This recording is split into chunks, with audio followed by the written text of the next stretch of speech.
Alert, smoking gun implicates Obama admin, this is nasty. The Obama administration will most likely go down in history for the convoluted schemes, both in political circles and in government, it perpetrated during Obama's time as president. According to Fox News, one such scheme seems to have been proven with hard evidence. An email from 2014 reveals that a senior DOJ official had concerns about who would receive lawsuit settlement funds and said they didn't want it going to a group involved in conservative property rights legal services. Under former President Obama, while Eric Holder was U.S. Attorney General, the scheme operated like this. The Department of Justice would identify lawsuits against large corporations and permit prosecutors to strike a plea bargain settlement agreement to make the lawsuit go away. The settlement involved sending money to groups not involved in the case, typically organizations of the DOJ's choosing. These organizations would then be able to donate the funds to politicians or causes they supported, which was typically left-wing in ideology. Under President Trump, the DOJ no longer engages in this scheme.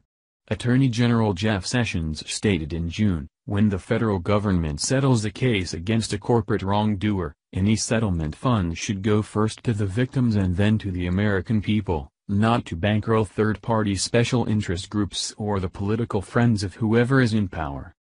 House Judiciary Chairman Bob Goodlatte, RVA, who is championing the Stop Settlement/Funds Act of 2017, released a number of internal Justice Department emails that prove officials under former President Obama were not only cherry-picking which organizations received settlements, but also preventing funds from ever going to conservative organizations. The email from 2014 chronicled a number of concerns about how the Citigroup settlement money would be used.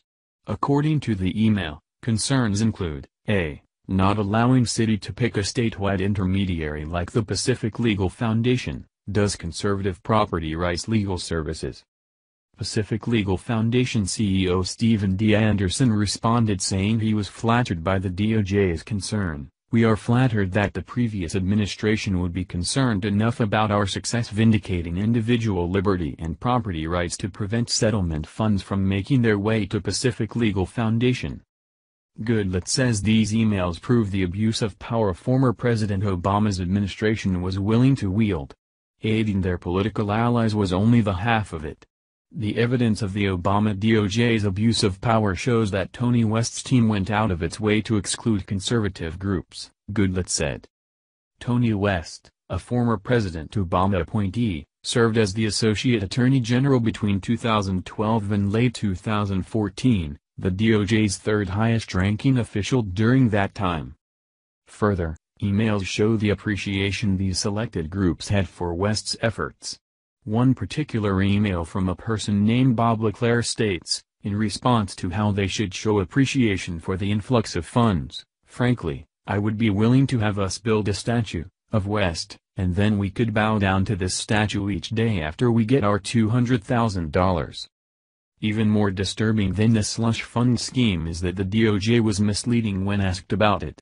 Jeffrey Graber, oversight authority for the DOJ's big bank settlements, said in a congressional hearing that their department did not want to be in the business of picking and choosing which organizations may or may not receive any funding under the agreement. These emails prove that the DOJ under former President Obama was exploiting these settlement cases to fund their own interest groups.